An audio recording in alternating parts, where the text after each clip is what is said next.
The hidden history of the internet's origins. What you were never taught today: we take the internet for granted. We scroll, stream, shop, and socialize all without giving much thought to where this digital superhighway really came from. Most people think of the internet as a product of Silicon Valley, or something that exploded in the 90s with AOL and dial-up modems.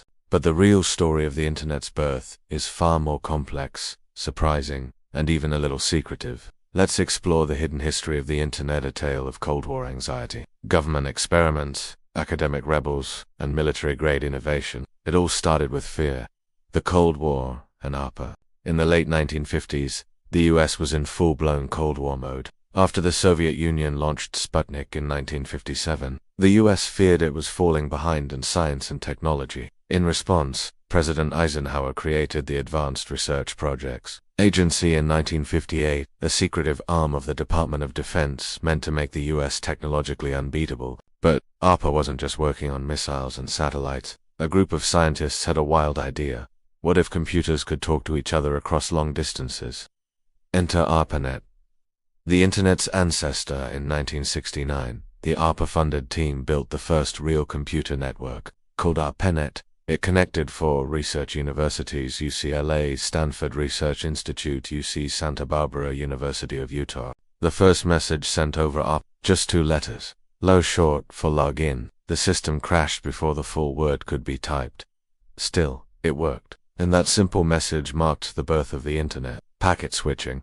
The genius idea that made it work. Traditional phone lines used circuit switching, a continuous, dedicated line between 2 callers. This wouldn't work for computers, which needed to send bursts of data quickly and efficiently. So, engineers like Paul Baran, Donald Davies, and Leonard Kleinrock developed a new method called packet switching. It broke data into small packets that could travel independently and reassemble at the destination. This was revolutionary and perfect for surviving a nuclear war, which was exactly what the US military wanted. If one node went down, the data would reroute, making the network resilient and decentralized. Sound familiar? The internet was never meant for you originally. The internet wasn't for the public. It was built by government agencies and academics, meant for research, communication, and national defense. The Department of Defense wasn't thinking about memes or online shopping. They were thinking about controlling communication in wartime, managing scientific projects, and tracking information flow. The public didn't gain access until the 1980s and 1990s, when government restrictions began to loosen,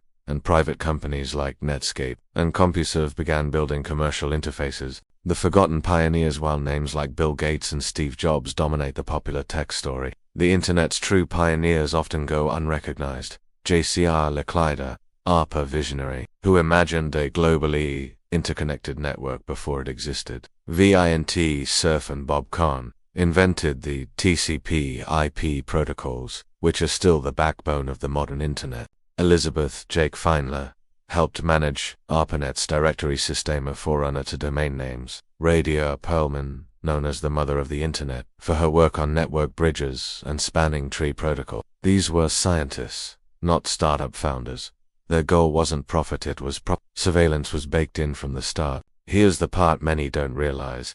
From day one, the internet had military and intelligence implications. The same resilience that made it great for wartime communication also made it ideal for tracking, monitoring, and controlling information. In later decades, agencies like the NSA and CIA would fully embrace digital surveillance. Some critics argue that the internet's architecture was never truly private, and its creators knew it could be used for mass data collection. The seeds of surveillance capitalism were planted before Google was even an idea. The internet was a revolution, but not the one you think. By the 1990s, the internet exploded into homes, classrooms, and businesses. But what we got wasn't the decentralized utopia early creators imagined. Instead, power quickly consolidated into the hands of corporations, governments, data brokers. The dream of an information democracy faded. What remained was an ad-driven, algorithm-controlled, and heavily surveilled system. Still, the core architecture, packet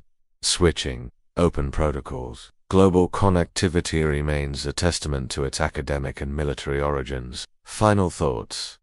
Why this hidden history matters. Understanding the true origins of the internet helps us see why it works the way it does, why privacy is hard to achieve, why centralization keeps creeping in, Why the digital world reflects both human collaboration and control. The internet wasn't born in a garage. It was born in government labs, out of Cold War paranoia, military budgets, and university curiosity. It was never neutral, and its story is still being written.